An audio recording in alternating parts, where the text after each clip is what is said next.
Racikan Berita 1. Assalamualaikum warahmatullahi wabarakatuh. Waalaikumsalam warahmatullahi Saudara wabarakatuh. tercinta sebangsa dan setanah air. Kebetulan sore yang bagus ini saya tidak sengaja ketemu dengan senior tokoh kami, tokoh kita, Bapak Profesor Antoni Budiawan, Bapak Dr. Marwan Batubara, dan Bapak Jenderal tercinta kita, ya, Bapak Sunarko. Kita tahu bahwa beberapa hari yang lalu dari berbagai pihak sedang mengevaluasi atau bahkan ada yang memuji atau mengkritik dari setahun berjalannya pemerintahan Prabowo. Dan terutama yang sangat memuji dari masyarakat terhadap Pak Prabowo, ada beberapa menteri, ya, yang nampaknya disambut oleh masyarakat secara luas, yaitu Menteri Keuangan Purbaya Sadewa. Yang paling terkenal disambut masyarakat yaitu masalah sikapnya terhadap enggan membayar hutang UHUS, ya, yang dianggap itu merupakan suatu transaksi yang tidak ingin dibebankan kepada rakyat, kepada APBN, ya. Tetapi yang mengejutkan pada sore hari ini, ya, atau kemarin kita dengar bahwa Prabowo akan memerintahkan untuk melakukan restrukturisasi hutang terhadap BUS itu. Seolah-olah Prabowo ini akan menampar menterinya sendiri yang sudah disambut masyarakat secara luas, ya, tidak mau membayar hutang itu, tapi dengan mengejutkan untuk memerintahkan.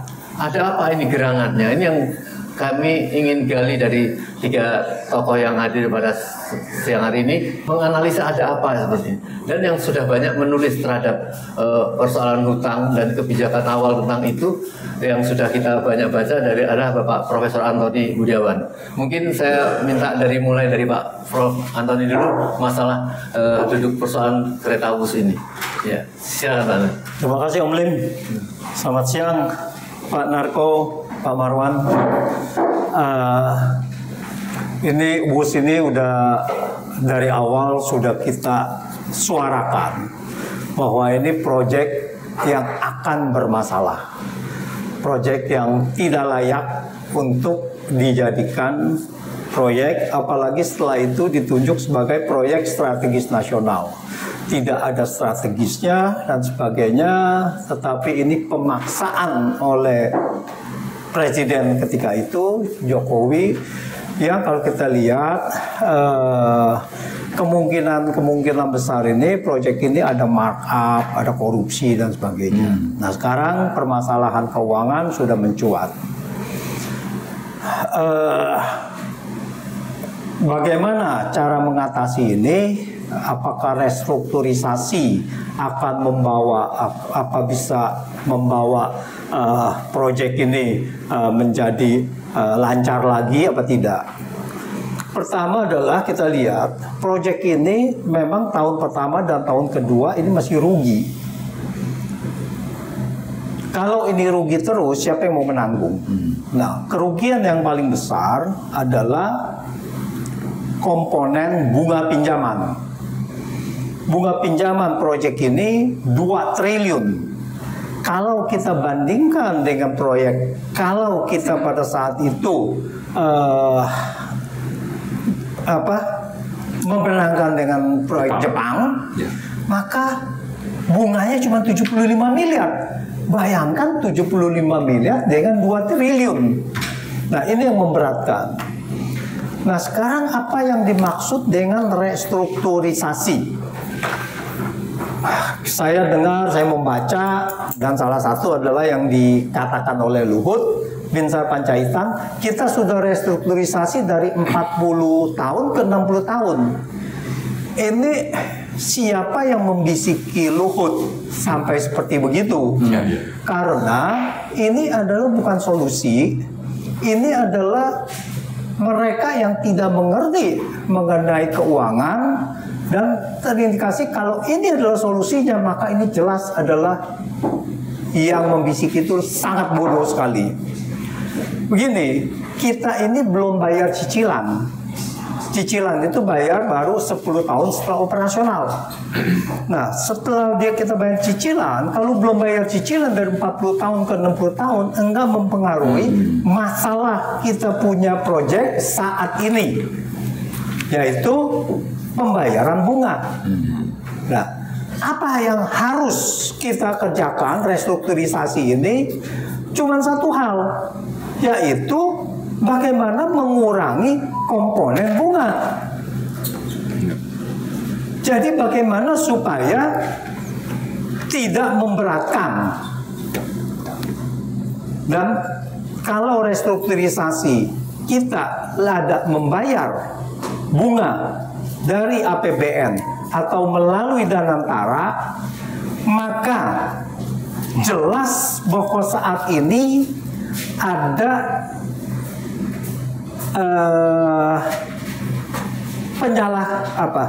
ada pelanggaran hukum terhadap evaluasi dari proyek kereta cepat ketika itu yang menjanjikan tidak ada dana jaminan dari pemerintah atau APBN. Jelas pada saat itu. Oleh karena itu, karena Jepang minta jaminan dari pemerintah, jaminan pinjaman dari pemerintah dan atau APBN, maka Jepang dikalahkan.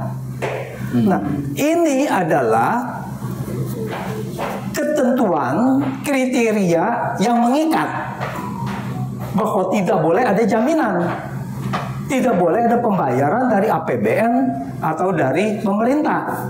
Karena kalau ini ternyata bisa dijamin, maka harusnya Jepang yang menang. Nah, kita sudah dalam 50 tahun ini, 10 tahun grace period kita bayar bunga, lalu kita bayar cicilan dan bayar bunga selama 40 tahun, kerugian negara dibandingkan proyek China dengan proyek Jepang, kerugian negara itu 4,5 miliar dolar. 4,5 miliar dolar itu setara kurang lebih 75 triliun. Dengan kurs 16.300. Tapi tahun depan mungkin kurs sudah 17.000. Tahun depannya lagi mungkin 17.500 gitu. Ini akan meledak. Sedangkan kita pendapatannya semua dari rupiah semua gitu. Nah, ini yang akan meledak.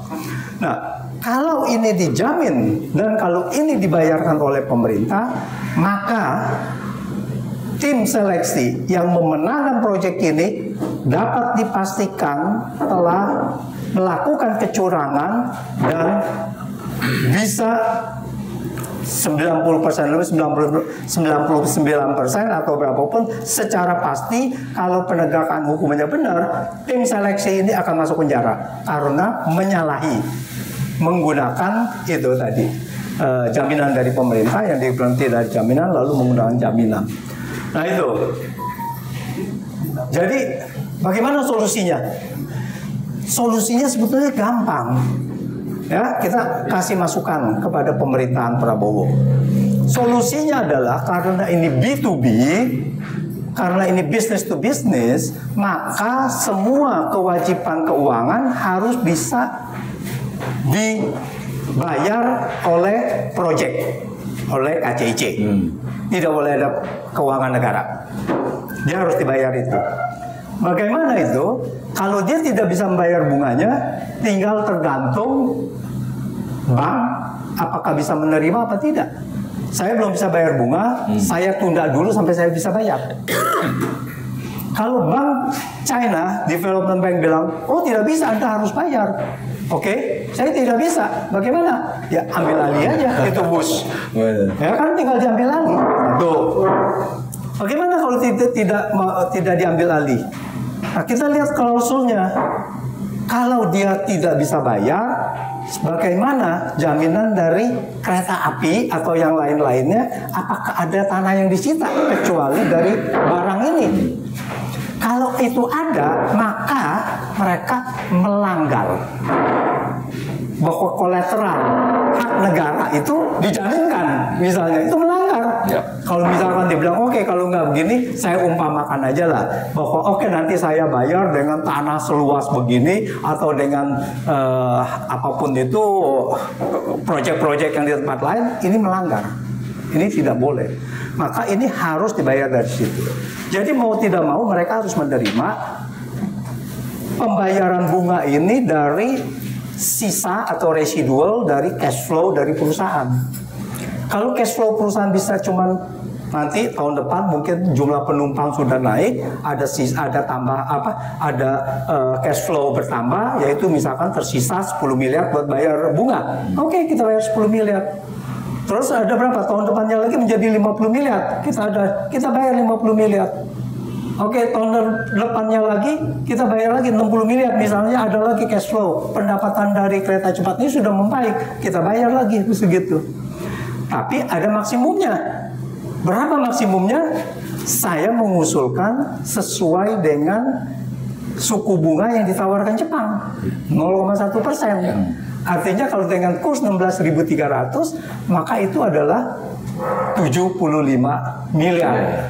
Itu maksimum, bukan 2 triliun gitu kan. Nah ini satu itu. Setelah itu baru dia bisa ini. Ini adalah solusi yang harus diambil oleh pemerintah, oleh siapapun itu, Menteri Keuangan atau Danantara. Yang kedua, dalam rangka restrukturisasi ini tidak bisa menghilangkan proses-proses yang diduga ada markup, ada korupsi dan sebagainya, dan ini harus diusut. Kenapa ini harus diusut? Seandainya ini ada benar dugaan masyarakat ada markup, maka markup ini adalah bukan tanggung jawab pemerintah, bukan tanggung jawab pemilik dari proyek ini, yaitu misalkan si konsorsium Indonesia yang 60%. Kalau ini ada markup, siapa yang melakukan markup? Ya, apakah pejabat tinggi lalu uangnya masuk ke situ? Dan kalau ada markup itu pasti ada kerjasama dengan pemilik proyek. Kalau ada kerjasama pemilik proyek, maka bahwa proyek ini sudah diskualifikasi. Jadi markup itu harus kita hapus dari utang. Itulah yang pentingnya, bahwa di sini harus ada penyelidikan ini, harus ada pengusutan ini. Jadi markup itu adalah untuk menentukan berapa proyek ini sebenarnya, berapa utang kita sebenarnya. Ini yang harus kita tuntut, masyarakat harus menuntut supaya terjadi transparan. Oleh karena itu, saya juga menuntut bahwa pemerintah harus bisa membuka kontrak dari KCIC ini terhadap negara ini apa. Nah, yang tadi itu jaminannya kalau gagal bayar apa yang dijaminkan. Ini yang harus dibuka kepada masyarakat. Demikian, Om. Ya. Terima kasih. Baik, sebelum nanti saya Pak Marwan lebih luas antara kebijakan itu kemudian sampai kepada teknisnya ini. Saya minta ke Pak Narko dulu, karena dari Pak Prof. Antoni tadi sudah sangat jelas sekali nih ya. Dan dari pembukaan yang kita inginkan, ini kan masyarakat sedang merasa berbahagia dibela oleh Menteri Purbaya ini, bahwa pokoknya tidak sudi membayar katakanlah B2B nih ya, bisnis ini membebankan rakyat. Dan Pak Antoni tadi sudah menyampaikan bahwa awalnya Indonesia itu kan mau dengan Jepang, tapi Jepang tegas minta keterlibatan pemerintah karena mungkin itulah yang dipilih Jokowi untuk dia mengambil pada China. Tapi kan ini kan ada fakta-fakta yang lain tentang kecurangan, korupsinya. Nah, saya atau masyarakat berharap sekali nih sikap dari Pak Narko. Bagaimana nih? Tahu-tahu Prabowo seolah-olah menampar menterinya sendiri yang dielulukan masyarakat tidak mau ngemplang uang masyarakat. Kok sekarang tahu-tahu hari ini kayaknya Pak Prabowo mengatakan tolong direstrukturisasi dengan baik untuk pembayaran utang itu. Silakan Pak Arwan. Makasih Om Lim. Assalamualaikum warahmatullahi wabarakatuh. Waalaikumsalam. Salam sejahtera bagi kita semua. Bapak-bapak, ibu-ibu, pirsawan yang saya hormati, saya muliakan. Saya kalau hitung-hitungan ekonomi awam. Tapi mendengarkan penjelasan dari Profesor Antoni tadi sudah terlihat bahwa dari awalnya proyek ini sudah kontroversial. Sudah penuh kontroversial. Dulu ini sebetulnya hampir dimenangkan oleh Jepang dengan budget yang lebih kecil, dengan bunga juga yang jauh lebih kecil. Jadi kalau saya dengar tadi kalau dikerjakan oleh Jepang, bunga yang harus dibayar setiap tahunnya sekitar 75 miliar. Tapi kalau dengan Cina ini sampai 2 triliun. Iya. Dan yang merubah ini udah gila ini. Kotor otaknya. Kotor otaknya. Nah, karena itu menurut saya usut dulu. Siapa yang menetapkan proyek ini? Usut. Ya. Dan buka perjanjian antara KAI dengan perusahaan kereta Cina. Karena dulu saya dengar ini bisnis to bisnis. Kemudian karena di jalan mungkin KAI keberatan, kemudian pemerintah turun tangan. Kalau udah pemerintah berarti APBN. Kalau sudah APBN berarti rakyat semua menanggung. Karena menurut saya kalau ini katanya mau direstrukturisasi, mau dievaluasi, dan kemudian dicari jalan yang kira-kira memungkinkan, usut dulu permasalahan kereta ini dan buka perjanjiannya dengan jelas. Sehingga tadi udah banyak sekali kok. Kalau kita baca di berita bahwa indeks pembangunan kayak KCIC ini 1/10 indeks pembangunan yang dia ada di Arab Saudi. Karena dengan anggaran yang sama, di kita cuma 150 km bisa dibangun, di Arab Saudi itu 1.500. Nah ini untuk membuktikannya kan berarti harus diusut. Untuk membuktikan harus diusut.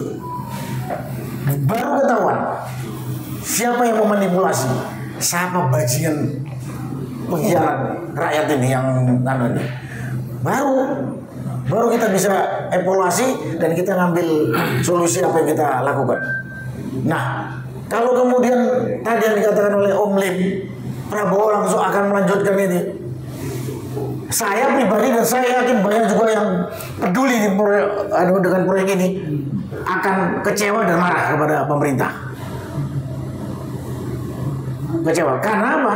Berarti Presiden Prabowo menutupi, membackup, atau melanjutkan ketidakberesan kereta cepat ini. Dan perlu kita ketahui, ini yang bayar rakyat nih. Yang bayar ini rakyat kalau sudah masuk ke APBN. Masuk APBN. Jadi kan itu saya pada kesempatan ini kepada pemerintah yang saya tuntut supaya Presiden Prabowo membuka perjanjian ini sejelas-jelasnya. Karena masih banyak samar-samar suara, ada perjanjian yang tertutup, yang ada jaminannya ini dan sebagainya, banyak. Karena itu masih dugaan, baru ada pengusutan. Kemudian tadi markup terbuka. Setelah itu baru kita cari solusinya yang terbaik agar tidak merugikan bangsa Indonesia ini. Merugikan dari sisi ekonomi, merugikan dari sisi kedaulatan dan kehormatan bangsa. Ini pengkhianat nih yang memutuskan dulu. Apalagi dulu sebelum dibangun Menteri Perhubungan yang lalu, Ignatius Jonan menolak, dipecat. Ada seorang pemerhati kebijakan yang namanya Agus Pambagio juga menolak. Bahkan yang namanya Pak Agus Pambagio itu mengatakan, ditanya siapa yang punya mau ini, itu kemauan saya pribadi. Jokowi bilang gitu. Jokowi bertanggung jawab ini. Usut, adili. Jadi kalau menurut saya, karena apa? Bajingan-bajingan ini, para pengkhianat, para koruptor yang memarkup dan yang punya nafsu pribadi tanpa punya pertimbangan yang rasional dan jujur, dibiarkan, ini akan berlanjut sampai kiamat nanti. Buntutnya rakyat yang menderita. Usut dulu. Awalnya pun sudah bermasalah. Kemudian apa ini kereta cepat dari Jakarta ke Bandung dianggap proyek strategis nasional? Di mana strategisnya? Jalan dari Jakarta ke Bandung ini banyak sekali. Di samping kereta api yang lama juga sudah ada. Jalur darat yang lain sudah banyak. Enggak strategis ini.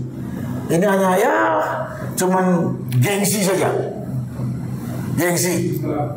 Jadi Kalau saya di sini Om Lim mengatakan usut dulu proyek ini dari mulai awal keputusan sampai ngambil, sidik dulu penggunaan anggaran yang digunakan. Yang kita sinyalir penuh rekayasa, penuh manipulasi, dan diduga ada markup sangat besar. Usut itu dulu. Setelah itu baru nanti mungkin Profesor Antoni itu akan memberikan solusi bagaimana menyelesaikannya. Karena kalau tidak, dampaknya ini berkepanjangan. Dampak dari para koruptor dan para bajingan dan pengambil kebijakan yang ngawur ini besar sekali kalau dibiarkan. Akan berlanjut. Itu dari saya Om. Saya bilang usut dulu, bongkar masalah di dalamnya, baru ambil solusi ekonomi yang terbaik supaya nggak jadi beban rakyat ya, beban negara.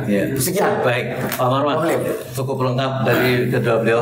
Saya harap Pak Marwan bisa mengambil satu konklusi ya, terutama masalah koreksi kebijakan. Tadi dikatakan Pak Narko sudah diingatkan oleh para pengamat-pengamat termasuk Pak Agus Pambagio dikatakan sudah banyak menolak, tetapi tetap saja dilakukan oleh Jokowi. Terakhir kemarin beberapa hari yang lalu dia mengatakan ini sebagai investasi sosial apalah gitu. Ini pasti masyarakat seluruh Indonesia yang jangankan naik, melihat orang yang di Sumatera, orang yang di Sulawesi itu akan marah dibebankan utang sebesar itu dan pakai uang rakyat, di mana rakyat sudah cukup senang mempunyai Menteri Keuangan Purbaya itu tidak sudi mengatakan dengan tegas. Tapi tahu-tahu menteri ini sekarang nampaknya dipermalukan di muka umum, atau bahkan saya tadi katakan ditampar oleh presidennya sendiri yang sudah silakan Pak Marwan, mungkin bisa menambahkan dengan menarik. Iya, makasih Om Lim. Assalamualaikum warahmatullahi wabarakatuh. Saya kira saya perlu klarifikasi dulu ya. Jadi Purbaya itu dengan Prabowo bukan berbeda dalam hal bahwa Purbaya bilang tidak mau bayar utang, lalu Prabowo bilang mau gitu. Bukan. Isunya adalah bagi Menteri Keuangan, dia tidak mau pakai APBN untuk bayar utang itu.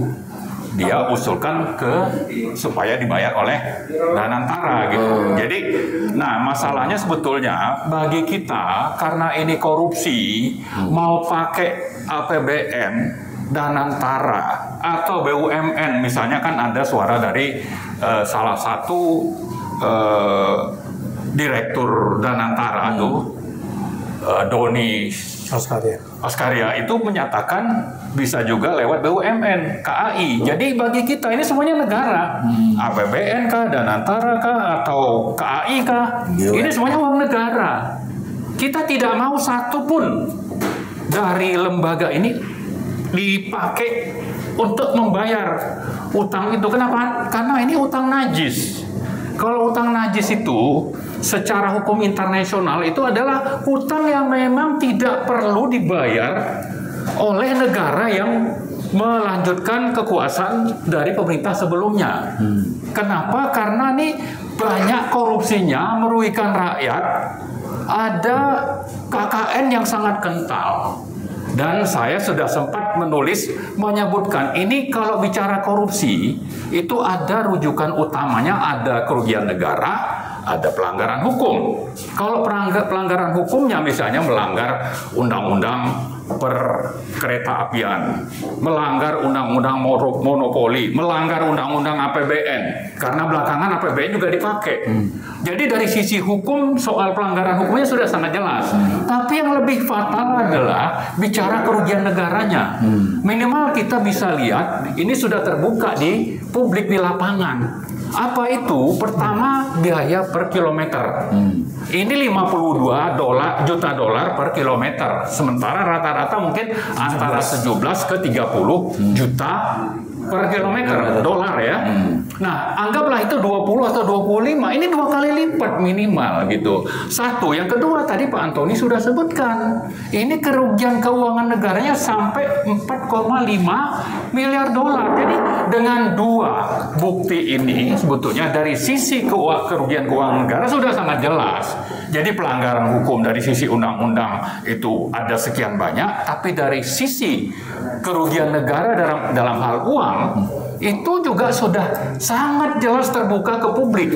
Nah, jangan juga dengan sudah fakta seperti ini ya, Prabowo malah mempersilahkan menterinya itu untuk mencari solusi untuk membayar ini. Sementara dia bilang mau ngejar koruptor sampai ke Antartika gitu. Ya, Sampai jadi Bandung aja nggak terkejar. artinya adalah ini jangan cuma omong-omong retorika. Yang bagi kita adalah ini dituntaskan dulu secara hukum. Kalau itu sudah tuntas, silakan bayar. Tapi saya setuju dengan Pak Antoni tadi, kalaupun itu dibayar pakai bunga 0,2% yang merujuk ke Jepang, jangan pakai yang 2, berapa? 2% ke yang ditawarkan oleh Cina. Gitu. Itu satu hal. Nah, ini yang harus kita minta tuntut kepada Pak Prabowo kalau memang benar jadi Presiden Indonesia. Yang jadi masalah ini adalah saya melihat ya Pak Prabowo ini ada di bawah cengkraman siapa? Cengkraman Jokowi, Luhut dan menteri-menteri lain yang memang ada kerjasama busuk dengan Cina yang akhirnya menghasilkan tadi yang namanya odious debt, utang najis. Utang najis itu coba lihat secara hukum internasional itu ada kriterianya dan ini masuk ke kriteria itu masuk gitu loh. Jadi kalau sudah utang najis lalu Prabowo itu melanjutkan apa yang diwariskan oleh Jokowi, ya Prabowo sama saja dengan Jokowi gitu. Utang najis ada di sana rekayasa dan kepentingan Amerika untuk misalnya menjalankan agenda obor One Belt One Road, misalnya yang belakangan itu dirubah menjadi Belt and Road Initiative (BRI), dirubah namanya, tapi sama saja. Ini di satu sisi yang namanya pemerintah Jokowi dan menteri-menterinya itu punya kepentingan berburu rente dan kekuasaan. Di sisi lain ada agenda geopolitiknya Cina menjalankan program BRI tadi. Ini bersatu. Mereka bersatu dan mereka sekarang bersatu juga untuk bagaimana Prabowo mau di bawah kendali dari dua ini, Jokowi dan Cina. Nah, kita tidak mau itu, rakyat kita ajak untuk melawan. Kenapa? Karena tadi ada fakta pelanggaran hukum, ada fakta di depan publik itu kerugian negara sampai puluhan triliun. Kenapa itu bisa terjadi? Karena ada agenda obor atau BRI-nya Cina bersatu dengan kepentingan pemerintahan Jokowi yang sekedar mau dicengkram sama Cina, yang karena itu kita mau dulu apa ini perjanjian Anda ya dengan Jinping itu, dengan Cina itu kita mau ini dibuka gitu. Jadi di samping tadi kita menuntut secara hukum ini diproses, yang kedua kita mau juga dibuka itu apa dulu perjanjiannya dengan antara Jokowi dengan Jinping tentang ini, dan saya sangat yakin ini masuk dalam agenda dari BRI-nya Cina. Kita sudah masuk perangkap Cina yang kalau kita lihat misalnya Mahathir ya. Mahathir itu di 2018 sempat jadi PM Malaysia, itu membatalkan sekitar 20 miliar dolar proyek dengan Cina. Kenapa? Karena dia tahu ini ada agenda obor di situ, ada makar di situ, sampai PM sebelumnya itu dapat komisi sekitar 2,5 miliar dolar dari Cina, dan itu dibatalkan oleh Mahathir dan itu berhasil. Nah, waktu itu juga kita sedang mengerjakan proyek WUS ini, tapi apa yang disarankan oleh Mahathir itu kita tidak dengar. Apa yang ditunjukkan Mahathir itu tidak kita pedulikan. Kenapa? Karena saya yakin Jokowi itu sudah sangat dicengkram oleh Jinping. Nah, sekarang Jinping itu coba mencengkram juga Prabowo. Nah, prajurit Sabta Marga saya kira tidak pantas ya untuk menggadaikan negara. Jadi urusannya bukan cuma nanti ini bayar utang tiap tahun 2 triliun itu sebagai solusi ya bunganya, lalu nanti ada restrukturisasi dari pokok hutang, lalu itu dianggap selesai. Tidak, bagi kita tidak seperti itu. Apalagi nanti yang Pak Mahfud sebutkan, ini nanti bisa saja kita membiarkan Cina buka pangkalan di Natuna misalnya, atau yang lain-lain. Dan itu saya yakin ada menjadi agenda dari BRI-nya Cina. Karena itu sekaranglah waktunya kita menghentikan ini rencana busuk Cina ini, menangkap para koruptor. Salah satunya itu adalah Jokowi. Ya, Jokowi kan sangat nyata, sangat berkepentingan untuk menggolkan Wush. Ya, sampai begitu banyak undang-undang yang dilanggar, ya, sambil juga sampai sekarang pun coba lewat Luhut, lewat menteri mana, lewat misalnya CEO dari Danantara dan sebagainya. Mereka Jokowi ini tangan-tangannya itu masih gentayangan di kabinetnya Prabowo. Prabowo apa? Kita mau Prabowo itu mendengar suara rakyat, ya. Kita siap, ini rakyat siap mendukung Prabowo. Lawan itu Cina, lawan itu yang namanya geng Jokowi, geng Solo. Untuk apa? Untuk kedaulatan kita. Jangan sampai rakyat itu nanti selama 60 tahun disuruh bayar setiap tahun bunga saja itu 2 triliun. Kita tidak mau itu. Nah, sebaliknya rakyat juga jangan diam saja. Nah, rakyat itu juga diwakili misalnya oleh DPR. DPR ini juga jangan diam saja gitu. Banyak partai di sana. Saya sudah pernah mengusulkan, ada tulisan saya sebarkan minggu lalu misalnya, segeralah bentuk hak angket Wush misalnya di DPR, Komisi 12 misalnya. Mulailah itu. Kalau tidak, kita hanya jadi pecundang di bawah cengkeraman Cina, masuk dalam korban dari obor atau BRI-nya Cina. Apa kita mau? Nah, saya kira kita tidak mau itu. Ya, karena itulah kita bersuara sore ini. Ya, dan ini saya kira baru awal untuk kita terus bersuara. Saya akan ajak nanti mahasiswa juga terus bersuara. Kalau perlu di tiap kampus itu kita buat yang namanya mimbar bebas. Mimbar bebas untuk membangkitkan perlawanan rakyat kepada siapa? Kepada cengkeraman Jokowi, kepada kepentingan BRI-nya Cina, dan untuk mendukung Prabowo. Itu pun kalau Prabowo masih mau mendengar, dan kalau memang dia benar murni itu adalah prajurit Sabta Marga. Kalau tidak, lupakan juga itu yang namanya Prabowo. Ya, kita tidak mau itu. Tapi kalau memang terpaksa, ya kan, kita minta ya Prabowo juga sekalian aja mundur gitu. Begitu mungkin. Iya, terima kasih. Nanti sebelum gongnya Pak Narko, karena Pak Prof Antoni mau ada acara, saya minta Pak Antoni memberikan satu paparan atau bagaimana sebaiknya penegakan hukum terhadap apa yang disampaikan Pak Marwan tadi, dan juga penyelesaian yang adil supaya tidak masyarakat seolah-olah mau diapakan. Tadi Pak Marwan tadi terakhir mengatakan kalau memang Pak Prabowo memang nampak jelas-jelas tidak membela rakyat, kita dukung, tidak mau seperti itu, ya memang harus apa boleh buat itu. Silakan Pak. Iya. Ini begini, ini kan sudah jelas bahwa kalau kita bandingkan kereta Jepang dengan kereta China, kalau kita bandingkan total biaya secara keseluruhan termasuk bunga, maka posisi saat ini adalah proyek China ini $4,5 miliar kemahalan. Belum termasuk dugaan markup. Yang dugaan markupnya saya perkirakan sekitar $2 miliar. Nah, jadi ini harus diusut mengenai kenapa bisa menetapkan pemenang yang secara total biaya merugikan negara. Ini harus intensional. Nah, untuk itu kemudian baru kita lihat, setelah ini kita usut, baru kalau yang salah itu harus dihukum.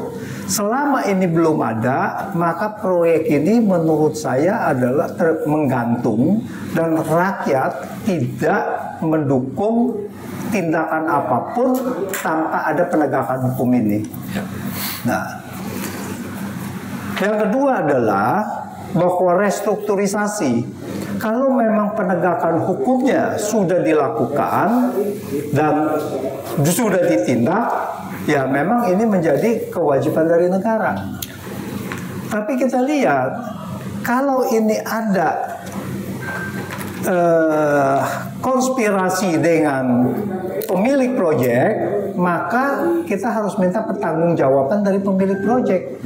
Misalnya, kalau seandainya proyek ini sebetulnya 4 miliar saja, ya sisanya kita bilang ini harus kita hapus. Nah itu, jadi kita harus minta ke situ.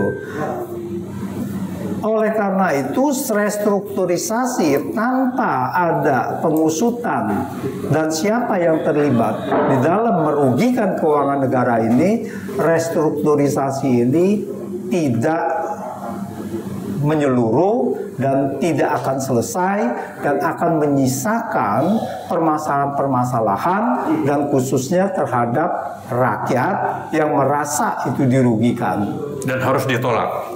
dan harus ditolak. Dan di sini melalui DPR, kalau melalui APBN, apakah ada mata anggaran ke situ dialokasikan? Itu harus ditolak. Karena apa? Karena prinsip awal tanpa APBN itu adalah prinsip sewaktu evaluasi proyek. Ya. Kalau ini sudah dilanggar, berarti ini dulu ada memang sengaja permainan proyek. Oke, Jepang dikalahkan karena minta jaminan, China tidak minta jaminan maka dimenangkan, tapi akhirnya dibayar juga dengan itu. Ini adalah permainan. Nah ini tidak boleh. Saya rasa begitu. Ya. Oke, saya bersih dulu. Iya, Hati-hati, Pak. Hati-hati. Iya. Jangan keluar malam. Oke. Baik, Pak Narko, ini rakyat ini kan butuh panutan yang gamblang ya. Insya Allah saya melihat rakyat ini menunggu gong dari Pak Narko, karena saya yakin Pak Prabowo juga sangat kenal sekali lah sama Pak Narko ini. Pak Narko yang penting ini bersih gitu. Jadi tidak ada ancaman-ancaman yang ada mainstreamnya gitu. Jadi saya kira sebaiknya gimana untuk rakyat menolak apa yang diperintahkan oleh Prabowo untuk membayar, walaupun katanya restrukturisasi, tapi Pak Antoni tadi mengatakan yang namanya restrukturisasi itu setelah ada pembayaran awal kemudian dirasakan berat, ya baru ditinjau kembali. Ini belum apa-apa diminta direstrukturisasi, yang jelas itu tetap kembali kepada uang rakyat. Nah, penolakan agar rakyat tidak merasa terzolimi, merasa dijajah oleh Jokowi yang bekerja sama dengan China, yang jelas-jelas tadinya masyarakat nampak lebih leluasa ya, lega kalau apabila memang itu dengan Jepang, karena dengan Jepang itu pertama lebih kecil, yang kedua kalau dari teknologi dan segala macam itu kan jelas lebih jagonya Jepang itu. Atau memilih kan ini, dan kecurigaan terhadap korupsinya itu tadi sudah dipaparkan Pak Marwan juga itu. Jadi apa mestinya yang harus dilakukan rakyat, disampaikan kepada presiden kalau presidennya tetap melakukan pembelaan yang nampaknya ada ketakutan kepada Jokowi yang kemarin itu baru mengatakan bahwa ini adalah investasi sosial misalnya, itu kan mengada-ada ya. Bagaimana Pak? Makasih Om Lim. Tadi kita udah dapat penjelasan cukup dalam lah dari Profesor Antoni kan, bahwa proyek ini proyek dari awal sudah penuh masalah, dan yang ngambil keputusan saya katakan ini orang memang kotor hatinya. Tolol tidak, di situ banyak orang-orang pintar, bukan hanya Jokowi. Mungkin Jokowinya tolol, tapi pengikutnya banyak. Oh di situ, ya. Dia nggak tolol Pak, licik dia Pak. Licik dan busuk. Saya yakin, dan rakyat juga banyak bersuara bahwa proyek KCIC ini penuh masalah, penuh manipulasi, dan dugaan markupnya cukup besar. Nah, karena itu tadi sudah disampaikan semua Pak Antoni, Pak Marwan, usut dulu permasalahan yang ada di dalam, dari mulai rencana penetapan proyek ini, kemudian apa yang dilanggar dari rencana itu, apa yang kemudian baru dihitung mana yang harus dibayar, mana tidak dibayar. Nah, itu baru beres dan dibuka. Apalagi tadi dikatakan oleh Pak Marwan dari omongan Profesor Mahfud, ada sepertinya perjanjian tertutup. Kalau nanti ini nggak berjalan seperti rencana semula, Cina mau bangun pangkalan di Natuna. Di Natuna ada suara seperti itu. Pengkhianatan seenak perutnya saja.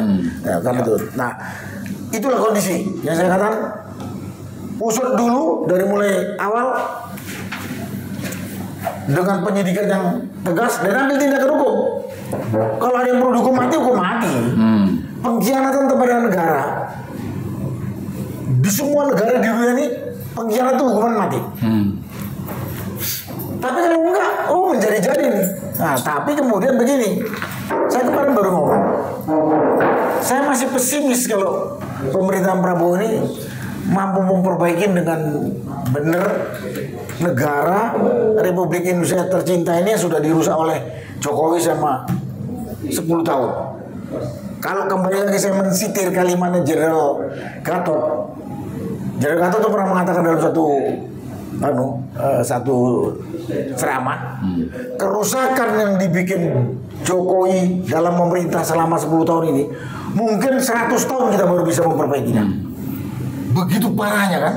Nah kalau sekarang si perusak itu dibiarkan malah didukung, yang mendukung itu pengkhianat juga. Nah indikasi Prabowo kayaknya mengamankan Jokowi udah terlihat dari mulai dia mengangkat menteri kok. Banyak menteri-menteri Jokowi yang notabene itu adalah pembantunya Jokowi ngerusak bangsa ini. Yang dibilang sama Jenderal Gatot tadi. Ya kalau saya sebut di situ ada Bahlil, ada Erlangga, ada Luhut, ada Julhas, siapa lagi macam. Ini kok masih dipakai sama Prabowo.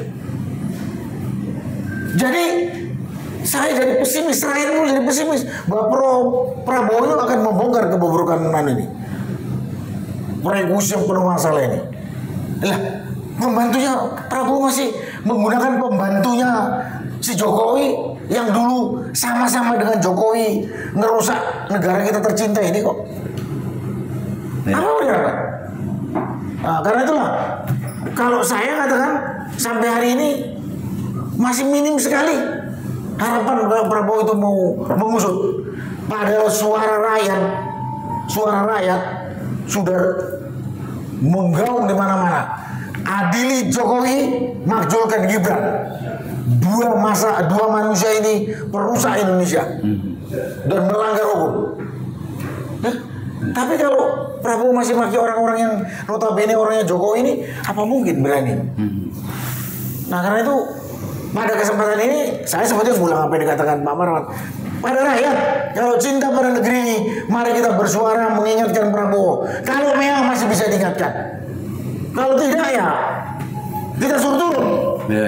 Kita suruh kita cari ganti orang yang kompeten, jujur, amanah, adil.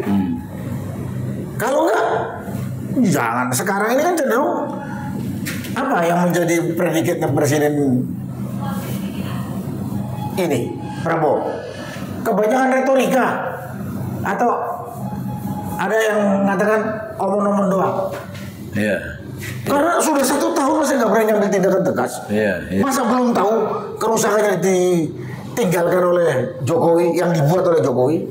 Jadi karena itu sekali lagi kalau saya katakan rakyat jangan diam aja. Nanti kalau menderita kita sama-sama. Kalau senang sih yang berkuasa saja. Jangan diam saja. Bersuara tentang ini bahwa tinggalannya Jokowi itu udah parah banget. Kalau nggak diperbaiki dengan cepat oleh pemerintahan Prabowo ini, itu bisa menimbulkan penderitaan berkepanjangan kepada generasi kita berikutnya. Udah cukup lama, udah 1 tahun kok. Masa belum tahu siapa perusak bangsa ini? Belum ada tindakan yang diambil oleh Presiden Prabowo. Kalau Prabowo dalam mengambil tindakan ini menghabisin para pengkhianat negara ini, pasti akan berlawan dengan mereka. Rakyat siap di belakangnya. Itu. Saya pun siap. Rakyat itu siap mati di depan Prabowo untuk menghadapi para pengkhianat yang sudah merusak negara ini. Tapi kenapa Prabowo masih ragu-ragu?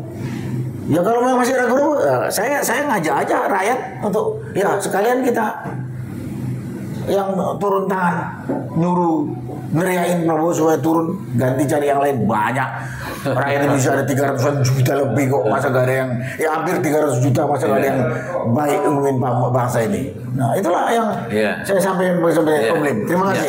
Saya kira sangat gamblang sekali ya. Rakyat mungkin cukup agak gembira juga bahwa tidak semudah itu Prabowo kemudian menginstruksikan ini pokoknya bayar dengan restrukturisasi dan sebagainya. Ya. Terima kasih. Ada Mas Ismet, pengamat dari kebijakan publik yang mungkin ada ikut kebagian ikut aktivis sosial. Oh, aktivis sosial ya. Ikut closingnya aja. Mungkin sebelum nanti ikut nambahin closing Pak Marwan ini. Ketegasan dari Pak Narko tadi jelas sama dengan demo-demo di Solo yang kita hadiri kemarin, bahwa intinya persoalan itu akan terselesaikan secara sangat masif. Yang pertama adalah tangkap dan adili Jokowi dulu, ya, apalagi masalah kereta ini juga berkaitan langsung dengan dia. Tanpa dia, salah satu bagian kecil aja masalah yang dibikin Jokowi. Tanpa dia kemungkinan akan mudah, karena sekarang ini masih ngoceh terus bahwa ini adalah alasannya itu tadi saya katakan investasi sosial dan sebagainya. Mungkin jangan-jangan ada deal atau omongan dengan Pak Presiden, kemudian Presiden untuk mengeluarkan kongsi itu. Silakan Pak Orhan. Ya, jadi mungkin saya berangkat dari kata kunci motif ya. Motif bagi Cina Jinping adalah menjalankan program obor atau BRI di seluruh dunia. Kalau tidak salah itu sampai ke 150 negara. Tujuannya apa? Untuk kepentingan geopolitik, dominasi. Memang ngakunya ini untuk meningkatkan jaringan Cina. Lalu disebutkan juga untuk kepentingan perdagangan, investasi, maka banyak pembangunan infrastruktur, terutama energi dan transportasi. Itu dibungkus dengan itu, tapi dibalik itu sebenarnya Cina ini punya agenda geopolitik. Nah, geopolitik yang apa? Yang busuk untuk bagaimana mendominasi dunia, tapi juga sekaligus mengendalikan negara-negara yang dilewati oleh program obor ini, termasuk Indonesia. Nah, kebetulan di Indonesia motifnya adalah misalnya mempertahankan kekuasaan dan berburu rente. Jadi motif Cina dengan program obornya bersatulah dengan motif rezim Jokowi untuk terus berkuasa, mengejar rente, tapi sekaligus mengorbankan kedaulatan negara. Maka dia tutup mata terhadap pelanggaran hukum.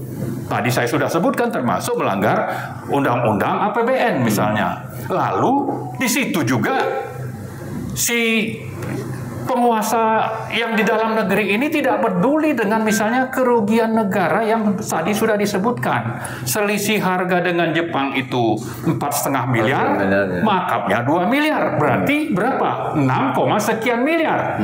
Itulah kerugian negara, itulah fakta di lapangan, itulah yang nanti menjadi beban publik. Akibat apa? Motif dari Cina dan motif dari rezim Jokowi, SOP. Nah, sekarang kalau sudah begitu nyata fakta yang terbuka kepada publik, kita tinggal minta Pak Prabowo. Jangan bilang silakan menteri-menteri untuk bagaimana membereskan utang Cina ini. Kalau utang ini didasari oleh motif yang jahat, lalu ini masuk kategori utang najis, odious debt. Ini sudah banyak contoh di dunia itu, negara pemerintahan penerus tidak akan pernah mau membayar utang najis.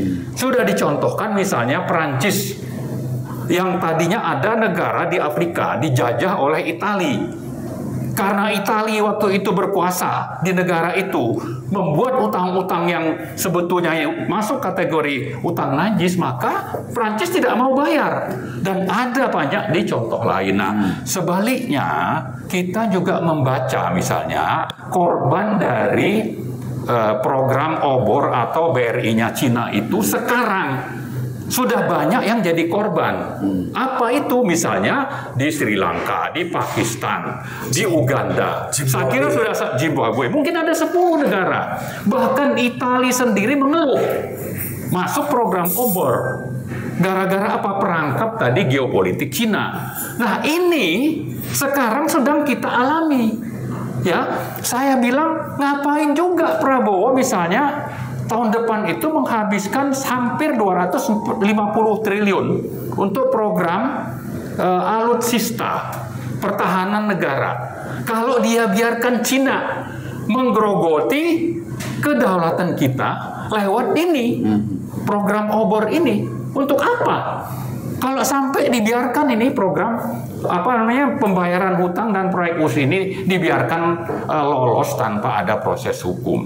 Jadi karena itu kembali saya menghimbau kita, terutama ya Pak Prabowo, tunjukkanlah Anda memang murni adalah prajurit Sabta Marga. Yang kedua, tunjukkanlah Anda tidak retorika, ngomong-ngomong saja, mau memberantas korupsi, tapi korupsi yang nyata di depan mata seperti WUS ini Anda biarkan lolos, dan Anda biarkan dibereskan oleh menteri-menteri warisan Jokowi, menteri-menteri yang menjadi anti Cina. Nah, yang ketiga, saya menuntut DPR sebagai wakil rakyat, ya. Ini rakyat akan menanggung hutang sampai 2 triliun setiap tahun selama 60 tahun. Anda biarkan itu sementara, ini adalah masuk kategori utang najis. Ya, yang keempat, saya minta supaya rakyat Indonesia itu jangan mau jadi pecundang. Ya, Anda melihat Anda dizolimi, tapi Anda diam. Yang kelima, saya mau orang-orang terdidik, mulai dari yang ada di kampus-kampus, ya ada yang namanya kampus Merdeka, ada kampus Perjuangan, ada kampus tuh UGM tempat yang sekarang itu mensahkan ijazah palsunya Jokowi. Mari bertobat, ya orang-orang di kampus ini untuk bersuara. Yang terakhir itu saya ajak mahasiswa juga. Mahasiswa ini adalah penerus, pewaris dari pemerintahan yang ada sekarang. Masa Anda mau diwarisi oleh kejahatan, membayar hutang seperti yang dilakukan tadi oleh rezim Jokowi dan program obornya Cina. Saya kira mahasiswa tidak seperti itu. Jadi karena itu mari kita semua bangkit melawan. Kita mulai dengan Prabowo, kita tunggu, kita kasih waktu, jangan justru membiarkan menteri-menteri Jokowi itu membereskan hutang ini, padahal ini artinya sekaligus juga menutupi korupsi. Menutupi korupsi. Kalau dibiarkan itu dibereskan selesai, kalau tidak ada proses hukum. Jadi karena itu kita mulai dari Prabowo. Anda mau apa sebetulnya? Kalau memang mau ke pro rakyat, kedaulatan, tunjukkanlah Anda memang benar-benar Presiden Republik Indonesia dan prajurit Sabta Marga. Kalau tidak, sebelum diturunkan oleh rakyat, mundurlah secara baik-baik, ya. Karena saya kira saya bersuara ini berangkat dari fakta di lapangan dan dari panggilan hati nurani, ya, bukan anti atau tidak suka dengan Pak Prabowo. Ya, tapi kalau Anda seperti itu, memang Anda tidak pantas untuk melanjutkan sebagai Presiden Republik Indonesia. Saya kira itu sesopan-sopannya yang sudah akan disampaikan pada suatu kesalahan besar. Dari Pak Narto juga sudah mengatakan, Pak Prabowo itu apa nggak yakin dia didukung oleh rakyat seluruh Indonesia untuk menegakkan seperti ini. Apa yang ditakuti gitu. Jadi saya berharap Pak Ismet memberikan closing, ya, sikap rakyat terhadap terakhir keputusan Prabowo itu boleh melakukan restrukturisasi untuk pembayaran hutang BUS itu, padahal sudah ditegaskan oleh menterinya sendiri tidak akan rakyat harus membayar hutang yang itu ada bisnis to bisnis yang apalagi terkandung di dalamnya korupsi dan lain sebagainya. Silakan Pak Ismet. Ya, menurut saya sekarang rakyat menuntut integritas seorang presiden Prabowo sebagai penguasa sah di negeri ini, ya, yang gembar-gembor ingin memberantas korupsi sampai ke akar-akarnya tanpa pandang bulu. Nah, saat inilah Prabowo harus membuktikan integritasnya sebagai seorang presiden. Jika tidak, maka bisa jadi rakyat seluruhnya menjadi kecewa dan mempersilahkan Prabowo untuk gentleman, ya, mengundurkan diri atau apalah yang dia akan dimundurkan ya. Jadi Prabowo jangan sampai dengan keluar-keluarnya, dengan gembar-gembornya yang begitu memukau, ya, dalam retorika orasinya itu hanya sebagai omon-omon dan memancing kemarahan rakyat. Yang sebenarnya jika dia konsisten dan punya integritas, rakyat akan berada di belakang sebagaimana Pak Narko tadi sudah bilang.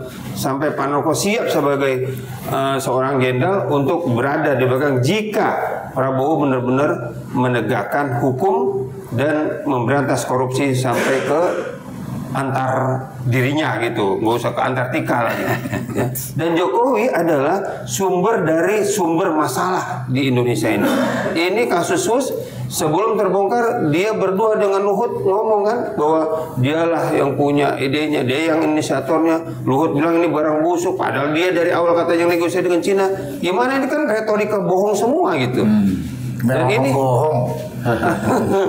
iya, ini dua orang ini memang harus segera Prabowo katakan bukan intervensi kepada KPK, tapi Prabowo perintahkan ya bahwa KPK harus tegak lurus ya untuk menegakkan hukum dengan benar. Kalau tidak ya KPK-nya juga bisa digeruduk sama masyarakat. Bahwa ini semua dagelan semua nih institusi negara. Negara ini sudah diobok-obok dan dijual beli kedaulatannya dengan kasus extraordinary crime ini kan, kejahatan korupsi yang luar biasa. Dan ini adalah tindakan kejahatan yang dilakukan dengan istilah state corporate crime, ya, konspirasi antara pejabat publik dan pengusaha. kapitalis Dan penjahat dan untuk merampok negara ini. Namanya- Demikian. Ya. Baik, saudara sebangsa dan seair, saya kira semoga sore hari ini rakyat sudah merespon dengan cepat supaya kesalahan Pak Prabowo tidak semakin melenceng jauh. Ya. Sudah ada kesepakatan dari seluruh rakyat Indonesia dengan sudah setahun berkuasa kok. Iya, dengan dikomandoi oleh Menteri Purbaya, tahu-tahu beliau sendiri meminta untuk tetap membayar ini. Inilah sikap rakyat yang saya kira harus kita sebagai langkah supaya kita tidak mau selalu dizolimi rakyat ini ya, selalu dijadikan apa itu diperas-peras ya.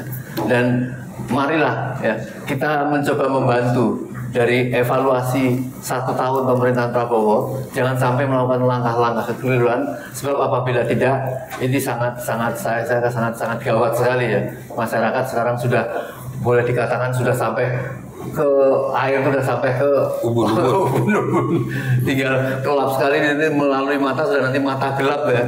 Insya Allah kita masih bisa menyelamatkan negeri ini, dan inilah satu-satunya untuk mencoba awal memperbaiki. Tuntutan rakyat adalah tangkap dan adili Jokowi yang sudah terang-terangan korupsi dan merugikan rakyat Indonesia. Sekian, Assalamualaikum warahmatullahi wabarakatuh. Waalaikumsalam warahmatullahi wabarakatuh. Terima kasih Pak. Siap. Siap. Ya.